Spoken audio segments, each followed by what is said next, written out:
आप देख सकते हैं गाइस, ये है धन्वंतरी बायोसेंस का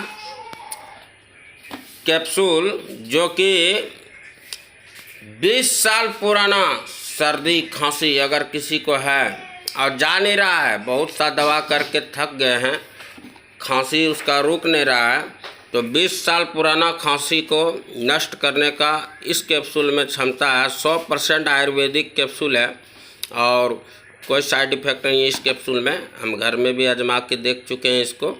और जिसको पुराना सर्दी खांसी है तो एक बार यही प्रोडक्ट को इस्तेमाल करके देखें, रिजल्ट बहुत तगड़ा है इसका। देख सकते हैं 100 कैप्सूल का 1000 रुपया दाम है, एक कैप्सूल का 10 रुपया दाम पड़ता है इसका।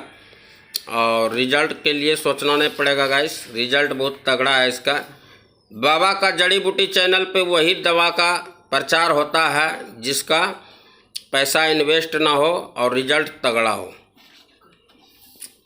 इसीलिए नाम रखे हैं बाबा का जड़ी बूटी। तो बाबा का जड़ी बूटी पे जाएं और ज़्यादा से ज़्यादा वीडियो को शेयर करें।